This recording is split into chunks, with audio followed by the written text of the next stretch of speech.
but it is yet to be implemented. Then lastly, on education, we have been very saddened. By the way, Ndindi has spoken about it, that starting January, the free day secondary education that was introduced by Kibaki is going to be thrown under the bus by the so-called Kenya Kwanza administration. And for me, I've been more than clear. There's nothing called broad-based government. The government in power today is a Kenya Kwanza government. Even if Sifuna is appointed to that government, I am going to serve Ruto and his government and implement policies. You don't see those people implementing ODM policies. See, we promised that we would be giving you 6,000 every month if we got into power. Have you seen that money? So it is not the ODM manifesto. That is the Kenya Kwanza manifesto they're implementing. There is solutions that have been proposed in this report. And I want to say one thing about the generation of leaders that you've seen here, Karoli, myself, and Ndindi, is first of all, good leaders must accept that there are things that you don't know, that you have certain blind spots, that there are experts and people who can give you the knowledge and the data, and that there are solutions that are progressive solutions that you can actually adapt and save the country. The problem is we have people in office who are know-it-alls. He knows everything. He's farmer number one, doctor number one. He is the one who knows, he says his aggregate smarts is more than all the previous presidents combined. Who told you?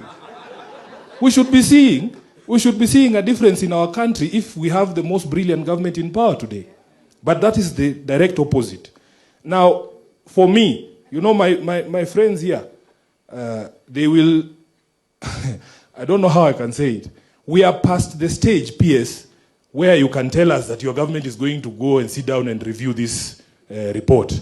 That's not for you now. That is for us.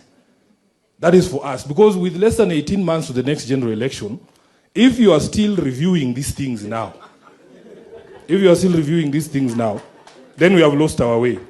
I remember there was a time when China told us how many people they have in poverty. And they would report every year saying, this year we have moved 10 million from poverty. Wamebaki 20 million. If you give us next year, we will do another 20. Until they exhausted everybody who was there. That's the sort of conversations we want. But I want to challenge you, Ndindi. At this particular point, don't look to this government to do anything. We have to prescribe a solution. And there's only one solution. If you go to the Constitution prescribes in the preamble what sort of government Kenyans wanted in order for us to end these issues of inequality.